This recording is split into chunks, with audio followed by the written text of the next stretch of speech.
me tell you a story.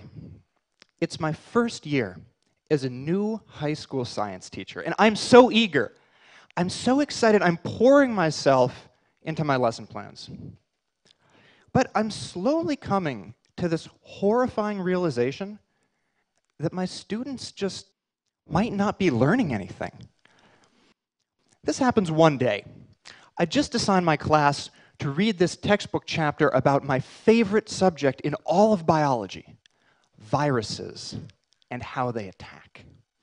And so I'm so excited to discuss this with them, and I come in and I say, can somebody please explain the main ideas and why this is so cool? There's silence.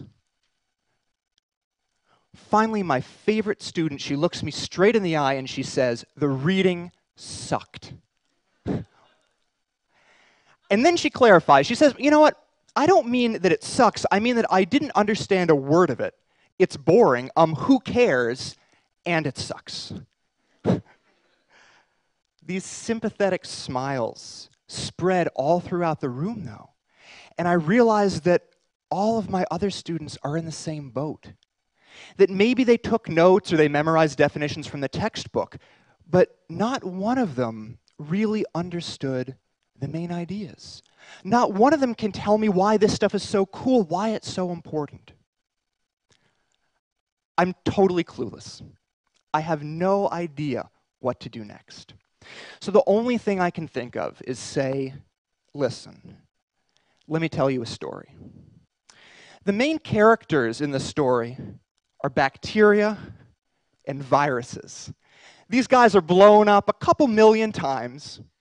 The real bacteria and viruses are so small, we can't see them without a microscope. And you guys might know bacteria and viruses because they both make us sick. But what a lot of people don't know is that viruses can also make bacteria sick. Now, the story that I start telling my kids, it starts out like a horror story. Once upon a time, there's this happy little bacterium. Don't get too attached to him. Maybe he's floating around in your stomach or in some spoiled food somewhere, and all of a sudden, he starts to not feel so good. Maybe he ate something bad for lunch, and then things get really horrible as his skin rips apart and he sees a virus coming out from his insides. And then it gets horrible when he bursts open and an army of viruses floods out from his insides. If ouch is right, if you see this and you're a bacterium, this is like your worst nightmare. But if you're a virus and you see this, you cross those little legs of yours and you think, we rock. Because it took a lot of crafty work to infect this bacterium. Here's what had to happen. A virus grabbed onto a bacterium and it slipped its DNA into it. The next thing is that virus DNA made stuff that chopped up the bacteria DNA.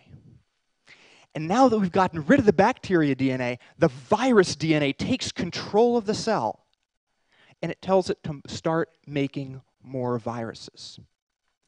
Because you see, DNA is like a blueprint that tells living things what to make. So this is kind of like going into a car factory and replacing the blueprints with blueprints for killer robots.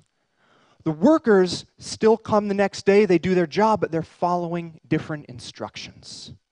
So replacing the bacteria DNA with virus DNA turns the bacteria into a factory for making viruses. That is, until it's so filled with viruses that it bursts. But that's not the only way that viruses infect bacteria. Some are much more crafty. When a secret agent virus infects a bacterium, they do a little espionage. Here, this cloaked secret agent virus is slipping his DNA into the bacterial cell. But here's the kicker. It doesn't do anything harmful. Not at first. Instead, it silently slips into the bacteria's own DNA, and it just stays there, like a terrorist sleeper cell, waiting for instructions. And what's interesting about this is now whenever this bacteria has babies, the babies also have the virus DNA in them. So now we have a whole extended bacteria family filled with virus sleeper cells. They're just happily living together until a signal happens, and bam, all of the DNA pops out. It takes control of these cells, turns them into virus-making factories, and they all burst. A huge extended bacteria family, all dying with viruses spilling out of their guts. The viruses taking over the bacterium. So now you understand how viruses can attack cells. There are two ways. On the left is what we call the lytic way, where the viruses go right in, take over the cells. On the left is the lysogenic way that uses secret agent viruses. So this stuff is not that hard, right? And now all of you understand it. But if you've graduated from high school, I can almost guarantee you've seen this information before. But I bet it was presented in a way that it didn't exactly stick in your mind. So when my students were first learning this, why did they hate it so much? Well, there were a couple reasons. First of all, I can guarantee you that their textbooks didn't have secret agent viruses and they didn't have horror stories. You know, in the communication of science, there is this obsession with seriousness. It kills me. I'm not kidding. I used to work for an educational publisher, and as a writer, I was always told never to use stories or fun, engaging language, because then my work might not be viewed as serious and scientific. Right? I mean, because God forbid somebody have fun when they're learning science. So we have this field of science that's all about slime and color changes. Check this out.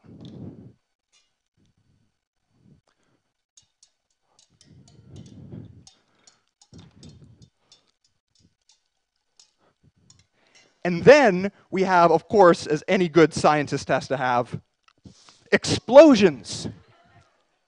But if a textbook seems too much fun, it's somehow unscientific. Now, another problem was that the language in their textbook was truly incomprehensible. If we want to summarize that story that I told you earlier, we could start by saying something like these viruses make copies of themselves by slipping their DNA into a bacterium. The way this showed up in the textbook, it looked like this. Bacteriophage replication is initiated through the introduction of viral nucleic acid into a bacterium. That's great. Perfect for 13-year-olds. But here's the thing. There are plenty of people in science education who would look at this and say there's no way that we could ever give that to students because it contains some language that isn't completely accurate. For example, I told you that viruses have DNA. Well, a very tiny fraction of them don't. They have something called RNA instead. So a professional science writer would circle that and say that has to go. We have to change it to something much more technical. And after a team of professional science editors went over this really simple explanation, they'd find fault with almost every word I've used. And they'd have to change anything that wasn't serious enough. And they'd have to change everything that wasn't 100% perfect. Then it would be accurate, but it would be completely impossible to understand. This is horrifying. You know, I keep talking about this idea of telling a story. And it's like science communication has taken on this idea of what I call the tyranny of precision, where you can't just tell a story. It's like science has become that horrible storyteller that we all know, who gives us all the details nobody cares about, where you're like, oh, I met my friend for lunch the other day, and she was wearing these ugly jeans. I mean, they weren't really jeans. They were more kind of like leggings, but like, I guess they're actually kind of more like jeggings. Like, but I think, and you're just like, oh my God, what is the point? Or even worse, science education is becoming like that guy who always says, actually. right?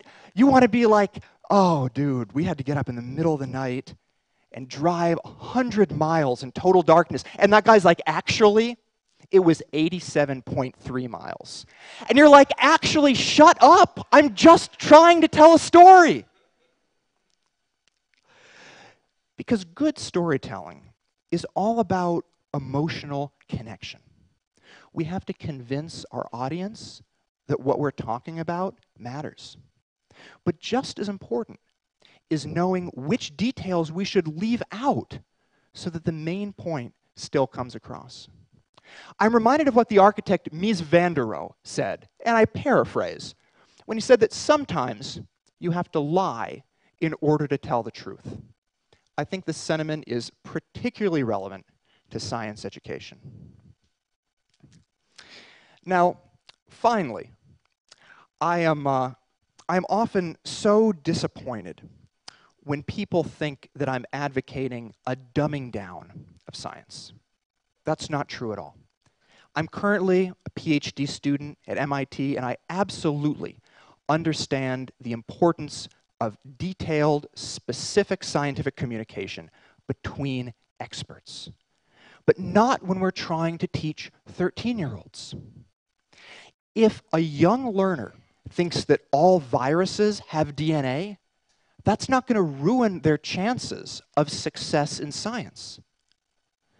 But if a young learner can't understand anything in science and learns to hate it because it all sounds like this, that will ruin their chances of success.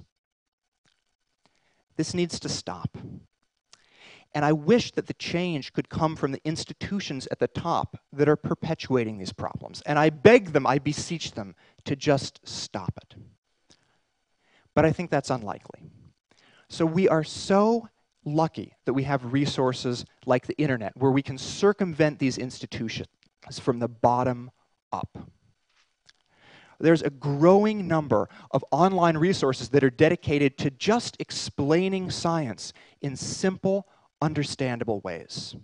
I dream of a Wikipedia-like website that would explain any scientific concept you can think of in simple language any middle schooler could understand.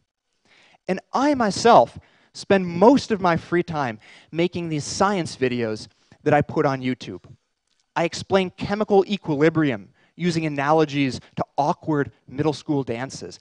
And I talk about fuel cells with stories about boys and girls at a summer camp. The feedback that I get is sometimes misspelled, and it's often written in lolcats.